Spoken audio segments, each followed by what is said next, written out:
work in the clinical education department, at least that's what it's called this week.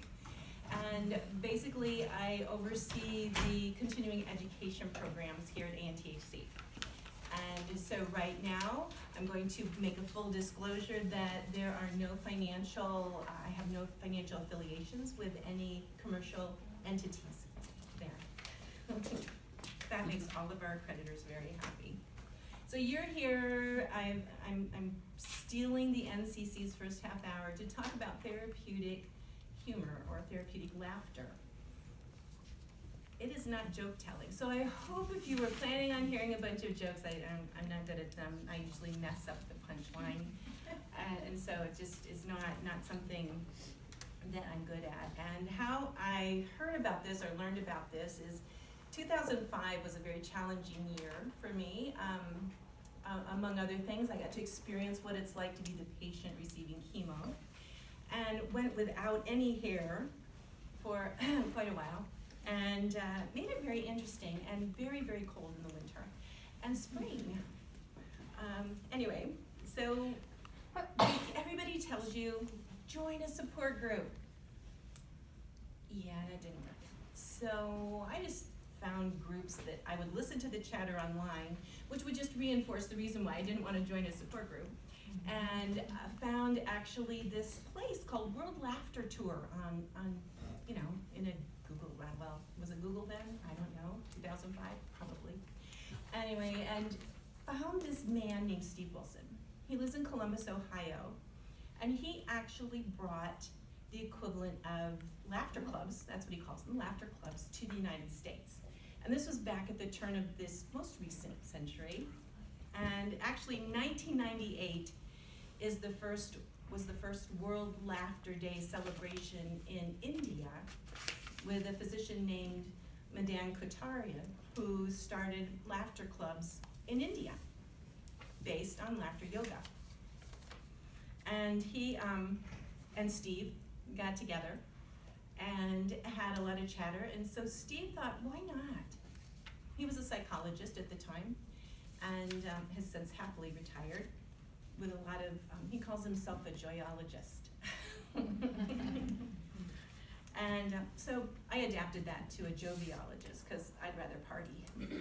But anyway, so in 1998, am I getting it right? No, I'm lying. 1998 is when he met Dr. Kataria. 1999 is when the first laughter club actually was held in Columbus, Ohio. And the first World Laughter Day was celebrated in the United States in New York City in 2001. World Laughter Day is celebrated the first Sunday in May, which just, so you know. And then that Jennifer Fielder woman brought the Alaska Club to Alaska in 2006. And it was actually a steady meeting every week, and it filtered to every other week, and then it filtered to once a month, up until about 2 years ago. It has taken a somewhat of a retirement. So what is a laughter club? A laughter club is where people of like minds come together and laugh for no reason. Why? Oh, that's why I like World Laughter Tour, because they give you the science, and so Steve is always perusing the internet, trying to find some more research. There isn't that much. We need more as to how and why this works. There are actually 2 campuses on each of our coasts in the United States that do study laughter. University of Maryland looks at it in regards to heart health. And they actually did, it's been a while, it's been about 8 years, 9 years since their last study with post-MI recoverers that they split this group in half, about 350. Half were given an additional prescription of watching a situation comedy every night. You have to watch a half hour of canned laughter television every evening. And the preliminary results from this grouping a year later is that it was a 5 to 6% better mortality rate with those that were laughing, as opposed to those just receiving all of the medications that you're given. And so, hey, I'll take 5 or the West Coast, Lee Burke is one of the main researchers through a grant from, actually it started with Norman Cousins, if you were all beyond the age of Norman Cousins, but he was the editor of the, I think it was Saturday Evening Post, and he had, I'm gonna say it wrong, ankylosing spondylosis, and he was in so much pain, there was no treatment, there still is really no treatment, and he was told, check yourself into a nursing home because they're gonna medicate you till you die. And he checked himself into a hotel where the service was better and the meals much more nicely prepared. And had his friend Alan Funt bring him videos of, what was Alan Funt's thing? Candid camera? The laughter show, what? Candid camera? Candid camera. Oh, yeah. Yes, Candid camera. And so he would sit and watch those, or he would listen to funny radio, because this was in the 50s. And he feels he laughed himself into remission. He said if he could have 5 full minutes of laughter, that he could sleep and go 2 hours without pain medication. So Norman Cousins endowed Loma Linda University with a bunch of money. And so that's where this laughter research comes from there, where they'll do spit studies for cortisol levels and MRIs and CT scans to see how the laughter is reacting with the brain. A couple that most recently published from Lee Burke was 2014 about memory. And again, a very small study, very finite group, and they split the group in half. One half sat in a room with probably magazines, I don't know. The other group got to go watch a movie for a half hour. And they did a cognitive memory test before and after their half hour apart. And the scores were improved, and I think I wrote it down. Did I write it down? No, I didn't. But anyway, the scores were improved. I think it was, again, that 8%, 10%, that the memory was better in those that had laughed for 15, 20 minutes than those that had just sat quietly. So Steve Wilson, back to my mentor, and his World Laughter Tour and laughter clubs. There are actually over 650 certified laugh leaders around the world. He has stretched beyond the United States. He has folks in Europe and South Africa, and Fun Group. And they all kind of practice the same thing with the laughter. It's doing silliness, basically, adults in a circle, maintaining eye contact, because we all know how contagious laughter is. You hear it in the hallway, you usually can't help but smile, or at least see what's going on over there. You know, why are they laughing?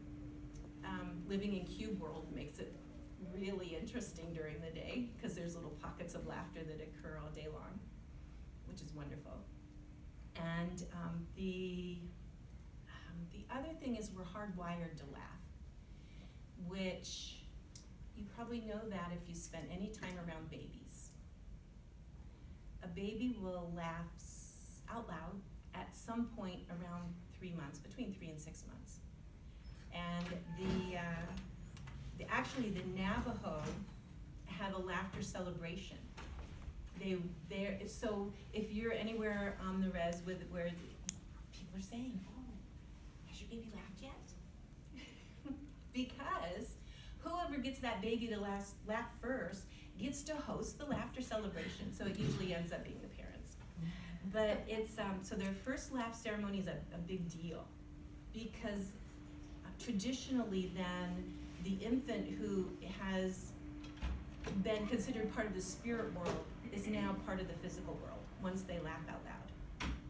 And I always heard it too. I heard it described as being that they now have a soul, which I thought was really cool.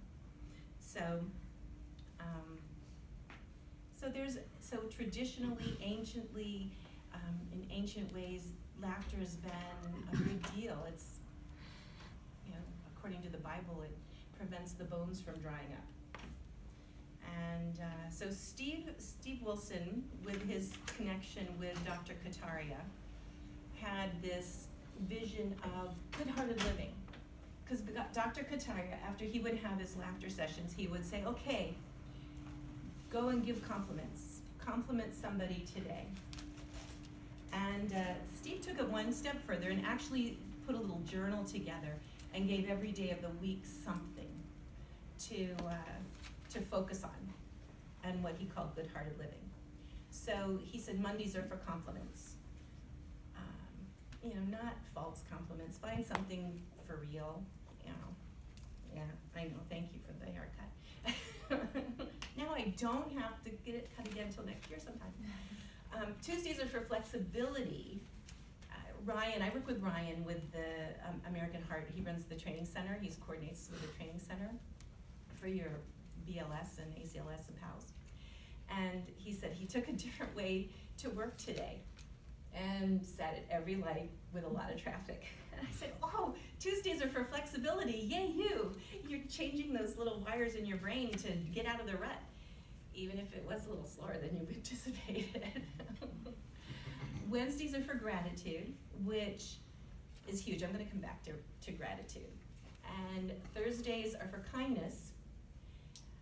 Kindness, those random acts of kindness are amazing. There was a movement in the 80s, and early 90s, from the Tibetan monks about random acts of kindness. And every now and then you still will find a bumper sticker out there.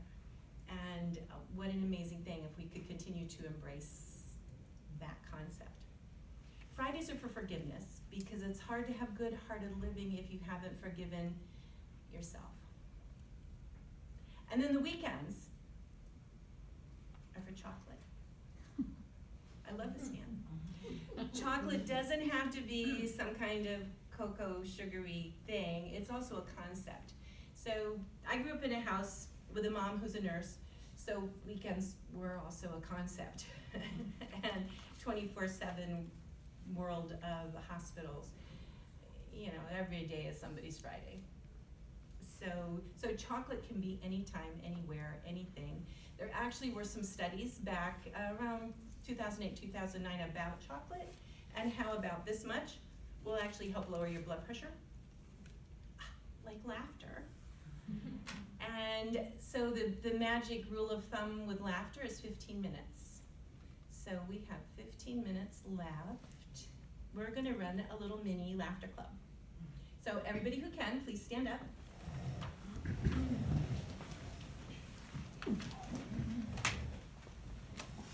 So while you're getting up, the COPES talks are actually about helping you build resilience, helping all of us become more team players. And so the COPES stands for words. The courage, optimism, persistence, enthusiasm, strength. And so within that, laughter actually plays with all of those words. And I love Brene Brown's, that it's the vulnerability is where most of the strength lies. If you aren't strong, you can't be vulnerable. There, that's a better way to put it. So here we are. Eye contact is huge. This thing is huge. One of the things you find in a laughter club is there's a mantra or a chant pretty much after every laughter exercise. And it's ho, ho, ha, ha, ha. One of the things that they found is clapping. So, your nerves come down, they turn around, they go back. Clapping actually, we do not teach our babies to patty cake, they do it on their own. And so then we start singing patty cake to them because they're doing this. Because it's a self-replicating good thing. It feels good to clap. So unless you're like beating your hands turn red. But just simple clapping is actually, it just makes you feel good. Just like tapping on the thymus will actually help you feel good too. If you're having a really bad day, tap on this until your voice is and it actually helps. Helps relieve that little stressor for the moment. So practice with me. We're gonna ho ho ha ha ha and clap with it. Okay? Ho ho ha ha ha. Ho ho ha ha ha. Ho ho ha ha ha. You got it. when Steve Wilson was traveling around the United States to see if this was gonna catch on at all, if it was worth his time, although he already knew it was worth his time, he was with a bunch of 6th graders in Florida. And so they're marching around the room doing the ho, ho, ha, ha, ha. And so after they'd done a couple laughter exercises, and Steve said, what do you think? What do you think of this? And one little boy said, that ho, ho, ha, ha, ha stuff just goes on too long. So Steve said, so what should we do? And he said, well, after 2 or 3, just say, yay! So within Steve Wilson's world of World Laughter Tour, yeah, let me spit it out. World Laughter Tour laughter clubs, you get a yay after 3 ho ho ha ha ha's. So let's try it. Ho ho ha ha ha. Ho ho ha ha ha. Ho ho ha ha ha. Yay! How many times have you lifted your hands above your head today? Yeah,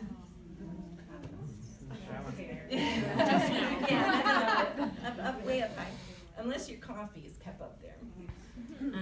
So it's amazing how much better just opening up your rib cage by putting your arms in the air. Who knew? Steve knew. So laughter exercises. Usually it's a scenario kind of like method acting. So one of my favorites, which when I started all this back 2005, 2006-ish, Happy Feet had first come out. The little, penguin dancing. So there is penguin laughter. So you have these penguin wings that don't fly, and penguins don't really walk, or they don't really fly, they just kind of do that waddle waddle walk. And so penguin laughter looks like this.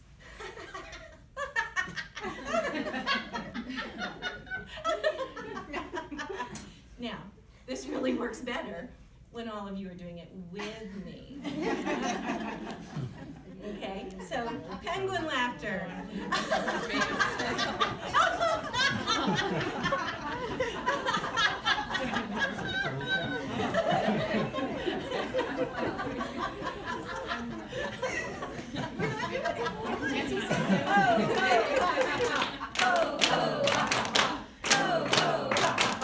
Yay!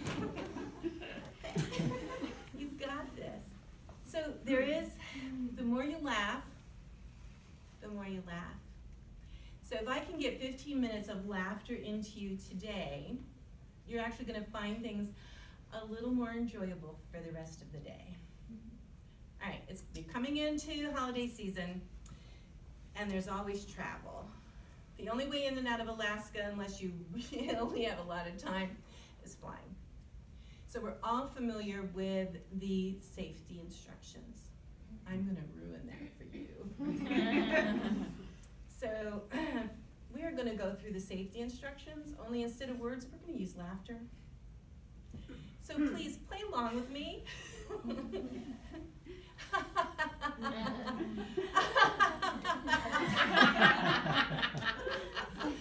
Oh.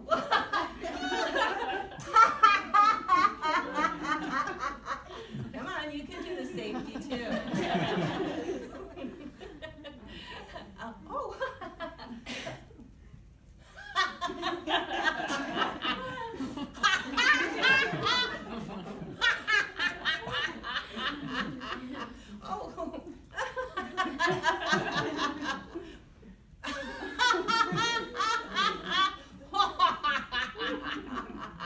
All right, your turn.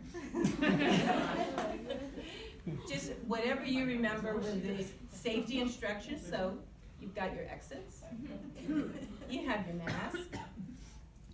You have your safety instructions that you need to read, right? Especially if you sit in an exit row. And, oh yeah, the life vest. It could be under your seat. And if it, you can blow it up and your lights will work. Once you hit the water. So feel free to join me with airplane safety laughter.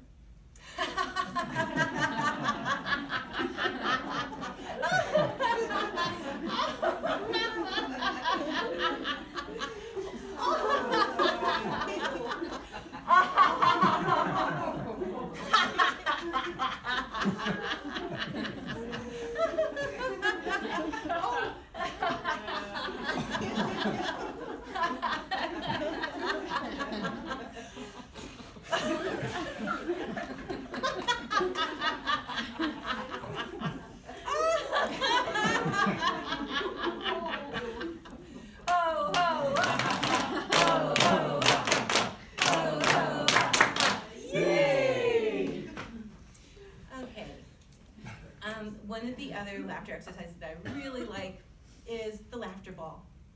So it starts out with something you can actually just hold in one hand, but when you add more laughter to it, it keeps getting bigger and bigger and bigger. So I've got this little tiny laughter ball. I mean, for you. You had your laughter, and it gets bigger.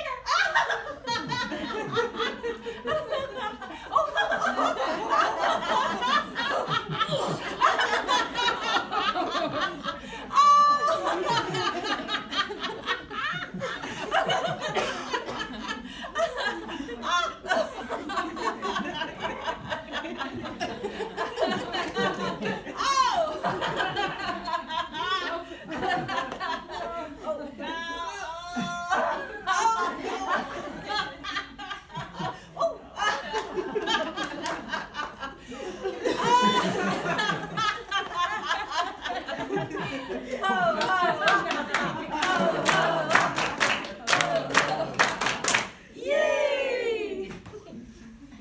Even the anticipation of laughter will actually help reduce your cortisol and increase your endorphins, because that's just how they work. Either your endorphins are low, your cortisol's high, or the other way around. That comes from Lee Berk.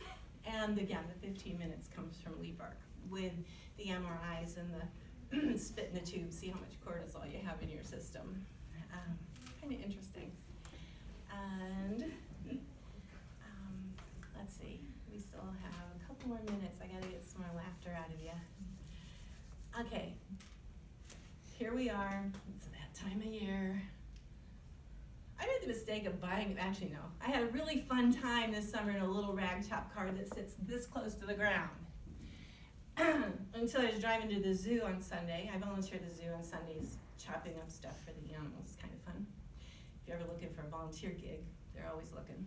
But this little car that's this close to the ground rubs that snow hump in the middle, because of course our road crews aren't always everywhere. Made it, I was like, where is the gravel? Oh wait, it's just me. so that and the lovely texture of the road these days makes it coming to work really interesting. But so one of the laughter exercises is driving your car. Well, actually, we're going to start with trying to start your car on a cold morning. So you have your gas pedal, and you have your your key to try to get your car to go. And so, because your engine, of course, sounds like laughter.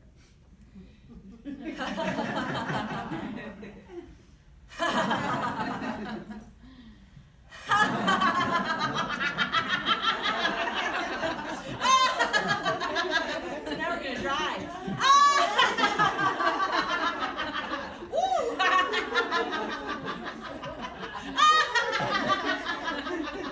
We can drive around the room.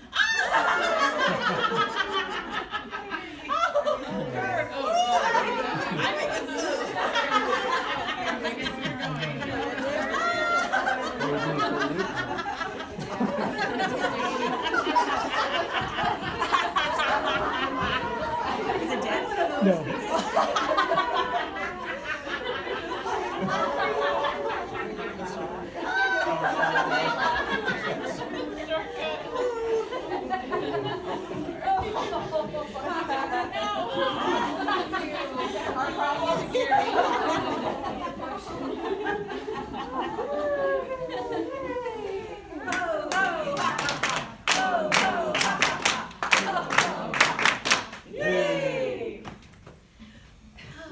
Well, thank you.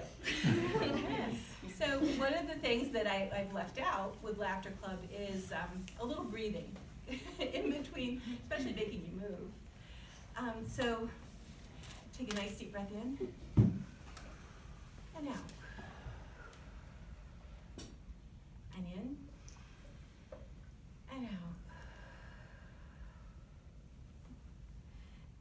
I'm sorry, it makes me giggle. So I'm just going to review the good-hearted living again. Mondays are for compliments. Tuesdays are for flexibility. Wednesdays are for gratitude, which I said I was gonna come back to this. So gratitude for me is huge. It was a gift given when I was probably 14. Somebody I admired very much said, hey, if you can do nothing more than at least pray a thank you. And even if you don't mean it, say a thank you prayer. And so then when 2005 came, it wasn't why me, it was why not me? Cancer doesn't care. So it doesn't care who you are, what you are. So I'm plucky enough and grumpy enough, I don't care. We'll get through this. Freak my kid out, but that, yeah, it's a whole nother story. Gratitude is the best attitude. There's actually been a lot of press lately about gratitude journals. If you can write down 3 things you're thankful for every day before you go to bed, you can actually rewire your brain to be happier. Amazing thought. That's one of the latest ones I saw. That was out a couple months ago in one of the journals, or the off the rack journals when you're waiting in the grocery line. Thursdays are for kindness. We really need to be kinder, especially to ourselves, with Fridays being for forgiveness. And then the weekends are for chocolate. Chocolate being a concept of goodness, light, and it's good for you. And I only have this much, but come have some chocolate. So these are dark chocolate. And any questions? Anything, any more craziness I can share with you? Thank you for playing with me. Give yourselves a big round of applause. And have a blessed day. Code Gray to 5 West.